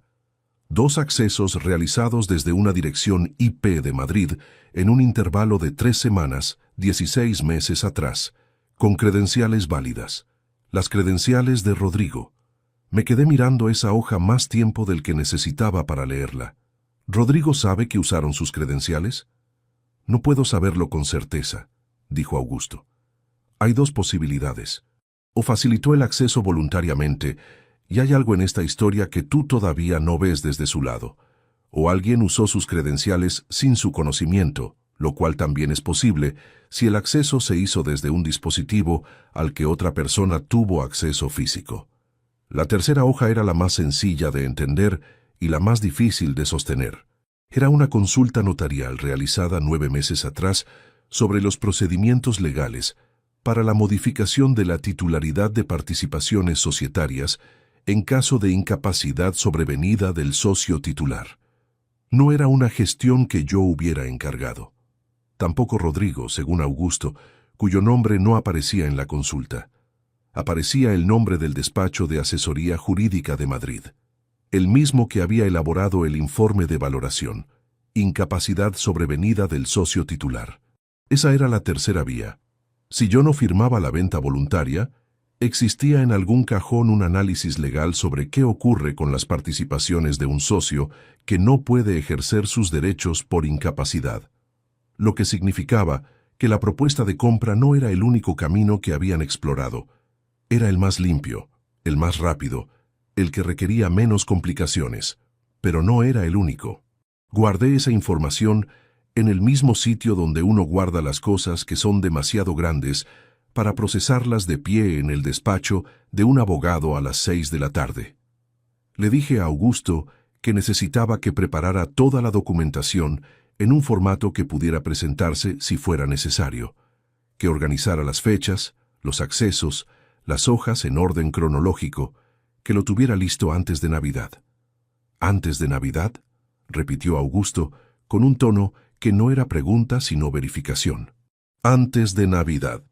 Salí de su despacho con las 3 hojas dobladas en el bolsillo interior del anorak y con una claridad que no había tenido en semanas. No de rabia, no de urgencia, de esa calma específica que aparece cuando uno ha estado mirando un problema desde varios ángulos durante demasiado tiempo y de repente todos los ángulos convergen en un solo punto que ya no admite interpretaciones. El plazo de Nuria venció 4 días después. No llamé. No mandé ningún mensaje. Dejé pasar el día con la misma normalidad con que había dejado pasar todos los anteriores, y esa noche me senté en el sillón del salón con la televisión apagada y esperé a ver qué movimiento hacía ella cuando la respuesta no llegaba. No llegó ningún movimiento, ni esa noche ni los 3 días siguientes. El silencio de Nuria después del vencimiento del plazo era en sí mismo información. O estaba recalculando, o estaba esperando el momento que ella consideraba adecuado para el siguiente paso, o había algo que yo todavía no sabía que le daba margen para no tener prisa. Faltaban 12 días para Navidad cuando Rodrigo llamó. Era lunes, la llamada de los lunes, igual que siempre, a las 10:30 de la mañana. Yo estaba en el despacho con la taza de café y el listado de revisiones programadas para la semana. Todo exactamente igual que cualquier otro lunes de cualquier otro mes de los últimos 30 años. Hablamos de los contratos del primer trimestre del año siguiente, de una empresa de distribución en Zaragoza que quería incorporar 3 camiones más a la flota de mantenimiento, de un ajuste en los precios del gasoil que afectaba a los cálculos de rentabilidad de 2 rutas del sur. 20 minutos de conversación limpia, sin dobles fondos, sin ninguna referencia a nada de lo que yo llevaba semanas cargando. Y entonces, cuando ya estábamos en las despedidas, Rodrigo dijo algo que no venía de ningún asunto de negocio. Lo dijo con el tono de alguien que añade un detalle menor antes de colgar, sin darle más peso del que tendría contarle a un amigo que esa semana había llovido más de lo normal. Oye, que este año las Navidades van a ser en casa. El chico viene con su mujer y los niños, se quedan unos días. Una chica de Valencia, ya te lo había mencionado alguna vez. Nuria se llama. 3 segundos. En esos 3 segundos no hice nada. No moví la mano, no cambié la posición en la silla, no alteré la presión con que sostenía el teléfono. Lo que hice fue una cosa muy concreta y muy pequeña. Respiré de forma controlada, exactamente igual que respiro cuando estoy debajo de una máquina con una pieza difícil y necesito que la mano no tiemble. «Qué bien», dije. «Los niños en casa en Navidad es lo mejor que hay». «Eso digo yo». «Bueno, que pases buena semana. Ya hablamos el lunes». «Hasta el lunes», colgué. Puse el teléfono sobre la mesa con la misma suavidad con que se pone un vaso lleno hasta el borde. Me quedé mirándolo durante un minuto sin tocarlo. Rodrigo no sabía nada. Eso era lo que confirmaban esos 20 minutos de conversación de números y esa despedida, con el tono despreocupado de alguien que menciona a su nuera como menciona el tiempo. Si Rodrigo hubiera estado involucrado en la operación que su nuera había puesto en marcha, esa llamada no habría tenido esa textura.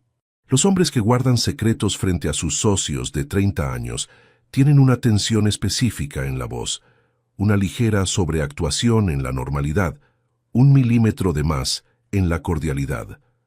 Rodrigo no tenía nada de eso, lo que significaba que las credenciales de acceso a la plataforma contable habían sido usadas sin su conocimiento.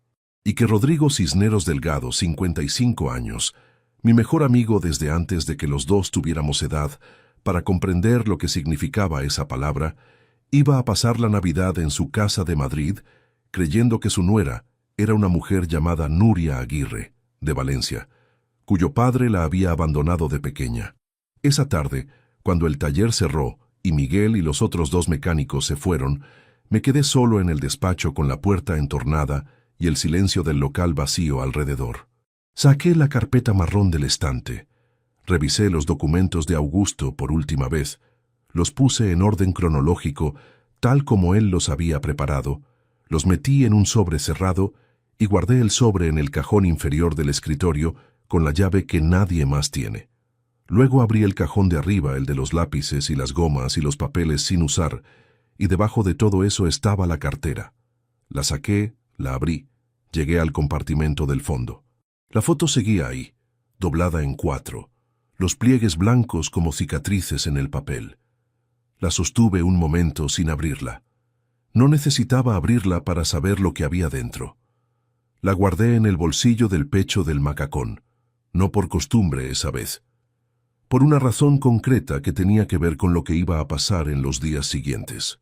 Porque esa noche, sentado en el despacho vacío con los documentos guardados bajo llave y la foto sobre el corazón, tomé una decisión que no requirió debate interno ni deliberación larga. Fue de las que se toman cuando uno ya ha procesado todo lo que había que procesar y lo que queda es simplemente actuar. Iba a ir a Madrid el 24 de diciembre, no para confrontar a Nuria, no para armar ningún escándalo en una casa ajena en una tarde de Navidad. Iba porque tenía 2 nietos que apenas me conocían y porque había un hombre al que llamaba todos los lunes, desde hacía décadas, que merecía saber la verdad de lo que había estado ocurriendo a 4 horas de distancia de su propia casa, y porque había cosas que no podían seguir existiendo en el estado en que existían, flotando sin forma, sin consecuencias, sin ningún momento en que la realidad y la versión falsa de la realidad tuvieran que estar en el mismo sitio al mismo tiempo. Lo que todavía no sabía, lo que no podría saber hasta que esa puerta se abriera, era cómo iba a reaccionar Rodrigo cuando los dos estuviéramos frente a frente por primera vez en persona en más de 4 décadas. Si lo que había entre nosotros, construido en llamadas de lunes y reuniones trimestrales, y décadas de una sociedad que había funcionado sin contratos de confianza, porque la confianza no necesitaba contratos, era suficientemente sólido para sobrevivir lo que esa tarde iba a poner encima de la mesa. Eso no lo sabía, y esa incertidumbre, más que cualquier otra cosa de las que había cargado en las semanas anteriores, fue lo que me mantuvo despierto hasta pasada la medianoche, mirando el techo de una habitación que llevaba 11 años siendo demasiado grande para una sola persona. La verja de hierro negro de los Cisneros tenía el monograma en el centro, 2 letras entrelazadas que desde la acera de enfrente se veían con claridad en la claridad fría del mediodía de diciembre. Me quedé en el coche aparcado al otro lado de la calle durante 1 minuto y 40 segundos. No de duda, solo de ese espacio que uno necesita entre la decisión tomada y el primer paso que la hace irreversible. Bajé, saqué los paquetes del maletero, crucé la calle. El timbre sonó al fondo de la casa con ese eco de espacios grandes. Desde dentro llegaban voces mezcladas, el sonido de cubiertos sobre porcelana, el olor de asado que se filtraba por alguna rendija de la estructura. Villancicos en volumen bajo, de esos instrumentales que ponen de fondo las familias que quieren ambiente sin que nadie tenga que escuchar la letra. Tardaron un momento, luego pasos acercándose a la puerta. Cuando se abrió, era Nuria. Lo que ocurrió en los siguientes 90 segundos ya lo conté al principio de esta historia. Sus ojos bajando al macacón, la mandíbula endureciéndose, la voz subiendo lo suficiente para que se oyera adentro, las palabras que dijo, el silencio que siguió. Y al fondo del pasillo, en la penumbra entre la entrada y la sala principal, un hombre de pie con un vaso en la mano que me miraba con la expresión de alguien que está intentando entender cómo es posible que lo que ve sea real. Pero lo que no conté todavía es lo que ocurrió después. Porque mientras Nuria seguía hablando, con esa voz de quien ha tomado una decisión y la está ejecutando sin mirar a los lados, ocurrió algo que ninguno de los dos había calculado. Del interior de la casa llegó el sonido de unos pasos pequeños y rápidos sobre el suelo de madera. Pasos de niño que corre. Y antes de que nadie pudiera hacer nada, Marcos apareció por el lateral de la puerta, con el pelo revuelto y un jersey rojo con un reno bordado en el pecho, y se detuvo en seco al verme. Me miró durante 2 segundos con esa atención absoluta que tienen los niños de 4 años cuando procesan algo nuevo. Luego señaló con el dedo y dijo con una voz que no tenía ninguna duda, «Abuelo». Nuria se giró hacia él con una velocidad que lo dijo todo. Marcos no me conocía en persona. Nos habíamos visto 2 veces en su vida, la última cuando tenía 16 meses. Pero en el piso de Valencia, en el recibidor, hay una foto enmarcada que lleva ahí desde antes de que él naciera. Una foto donde estoy yo con Consuelo el día que inauguramos el local grande del taller. Los dos delante de la puerta, ella con el abrigo azul que usaba todos los inviernos. Nuria me había contado en una conversación de hace meses que Marcos había estado en Valencia con ella en una visita rápida que no me avisó. El niño había visto esa foto. Había preguntado quién era. Alguien le había respondido. Marcos cruzó el umbral de la puerta y vino hacia mí con la seguridad de quien va hacia algo conocido, y se agarró a mi pierna con las 2 manos mirándome hacia arriba con los ojos de Consuelo, porque eso es lo que tienen los 2 niños, los ojos de su abuela, esa forma específica de mirar de frente sin apartar la vista que Consuelo tenía y que yo no me había esperado encontrar en ese pasillo de Madrid en ese momento. Me agaché. Le puse una mano en el pelo. No dije nada. Nuria dio un paso hacia él. Y fue en ese instante cuando Rodrigo llegó al umbral. Se había movido por el pasillo sin que nadie lo oyera. Estaba a 3 metros de la puerta, con el vaso todavía en la mano, y cuando llegó al espacio abierto de la entrada, la luz del exterior le dio de lleno en la cara. Me miró. Yo lo miré. Y los dos nos quedamos exactamente como habíamos estado 30 segundos antes, inmóviles, procesando algo que no requería palabras para entenderse, pero que tampoco podía resolverse sin ellas. 47 años. El pelo completamente blanco, la frente con más líneas. El cuerpo con el peso de los años encima, como los tiene cualquier hombre de 55 que ha trabajado lo suyo. Pero la postura era la misma. La forma de inclinar la cabeza hacia la derecha cuando algo no le cuadraba era exactamente la misma. La inclina ahora. «Emilio», dijo, «solo mi nombre», con una voz que no era sorpresa, no exactamente. Era la voz de alguien que acaba de ver cómo 2 piezas de mundos distintos encajan de una forma que cambia el sentido de todo lo que había antes y después de ese encaje. Nuria se giró hacia su suegro. Lo miró. Miró a su padre. Y en ese momento vi en su cara algo que en todos los años anteriores no había visto con esa claridad. No arrogancia, no frialdad calculada. Miedo. El miedo específico de quien ha construido una arquitectura durante años y acaba de ver la pieza que la derrumba. Del interior de la sala llegaron voces. Pilar apareció en el pasillo con un paño de cocina en las manos, con esa expresión de quien viene a ver qué pasa con un ruido que no tiene explicación todavía. Se detuvo al ver la escena. Miró a su marido. Miró al hombre de la puerta con el macacón y los paquetes y el niño agarrado a su pierna. Y con una intuición que no necesitaba más información para funcionar, dijo en voz alta hacia el interior de la sala. «Héctor, quédate con el pequeño un momento». Luego se acercó a la puerta, nos miró a los 3 y dijo con una calma que solo tiene quien sabe que lo que está pasando es importante y que el volumen no va a ayudar a nadie. Pasad adentro, por favor. Todos. Nuria no se movió durante 2 segundos. Luego se hizo a un lado. Entré con Marcos todavía agarrado a mi mano. Los paquetes los dejé junto a la puerta. La sala era grande, con una mesa puesta para la comida familiar en el fondo y un salón con sofás en la parte delantera. Héctor estaba de pie junto a la mesa con el pequeño Rodrigo en brazos, y cuando me vio entrar con su hijo mayor de la mano y con la cara de su padre detrás de mí, la expresión que puso fue la de alguien que acaba de entender que algo que no sabía que estaba ocurriendo lleva tiempo ocurriendo. Rodrigo cerró la puerta principal. Se puso frente a mí, a 1 metro, y me extendió la mano. No como saludo formal, como el gesto de 2 hombres que se han dado la mano durante décadas en reuniones de negocios y que ahora se la dan en el salón de una casa donde ninguno de los dos debería necesitar presentación.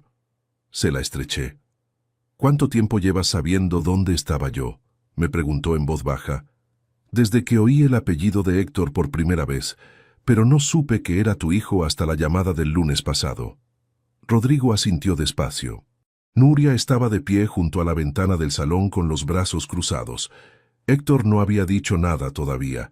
Pilar se había sentado en el borde del sofá, con una atención en los ojos que no perdía ningún detalle. Marcos se había sentado en el suelo junto a mis pies con la naturalidad de los niños, que deciden que un lugar es seguro, sin necesitar ningún argumento. Rodrigo se giró hacia la sala. Levantó la voz lo justo para que todos pudieran escucharlo sin que sonara a declaración solemne. «Este hombre es Emilio Valverde Fonseca. Es mi socio desde hace casi 30 años. Es la persona con quien fundé la empresa que paga la hipoteca de esta casa, la educación de tu marido y buena parte de lo que tenemos. Es el socio mayoritario, y por lo que acabo de entender es también el padre de Nuria». El silencio que siguió no fue dramático. Fue de los que tienen peso real, de los que no se rompen con ninguna frase bienvenida. Héctor bajó la vista al niño que tenía en brazos. Luego la subió hacia su mujer. Nuria no respondió. Tenía los ojos fijos en algún punto entre la ventana y el suelo. Saqué la foto del bolsillo del pecho del macacón. La desdoblé con los mismos movimientos de siempre, los pliegues blancos en las mismas posiciones de siempre. La puse sobre la mesa del comedor sin decir nada. Rodrigo se acercó, la miró, la cogió con las 2 manos con el cuidado con que se coge algo que puede romperse, aunque llevas décadas sabiendo que no se rompe. La sostuvo un momento sin hablar, con los ojos en esa imagen de 2 chicos delante de un taller que en ese entonces todavía soñaban que sería suyo. «La mía la perdí en una mudanza hace 20 años», dijo. «Siempre pensé que habría otra copia en algún sitio». La dejó sobre la mesa. Miró a Nuria. «¿Cuánto tiempo llevas sabiendo quién era mi socio?». Nuria no respondió de inmediato. Cuando lo hizo, fue con una voz que había perdido toda la arquitectura que la sostenía normalmente. «No lo supe hasta que Héctor me mencionó el apellido Valverde hace 2 años. Hasta entonces, solo sabía que su padre tenía un socio en Valencia. Y cuando lo supiste, decidiste no decirle nada a nadie». No era una pregunta. Nuria levantó la vista. No quería complicaciones. Rodrigo la miró durante 3 segundos, con una expresión que no era rabia. Era la de alguien que acaba de calcular el tamaño exacto de algo y necesita ese tiempo para aceptarlo. «No quería complicaciones», repitió. Luego no dijo nada más. Fue Héctor quien habló a continuación, con la voz de alguien que está procesando varias cosas al mismo tiempo y no todas encajan todavía. «¿La empresa en la que trabajo es la misma empresa de la que es socio tu padre?». «Sí», respondí yo. Héctor miró a su mujer. Nuria no devolvió la mirada. Lo que vino a continuación no fue una confrontación de gritos ni de reproches elaborados. Fue una conversación larga, interrumpida, con momentos de silencio que duraban más que las frases, con preguntas que a veces no recibían respuesta y con respuestas que a veces llegaban a preguntas que ya nadie había hecho en voz alta. Pilar sirvió café en algún momento sin que nadie se lo pidiera. Marcos se quedó dormido en el sofá con la cabeza sobre mi pierna mientras los adultos hablábamos alrededor de él. Le conté a Rodrigo lo de la propuesta de compra, la sociedad constituida 14 meses atrás, los documentos de Augusto, el acceso a la plataforma contable con sus credenciales que él no había autorizado.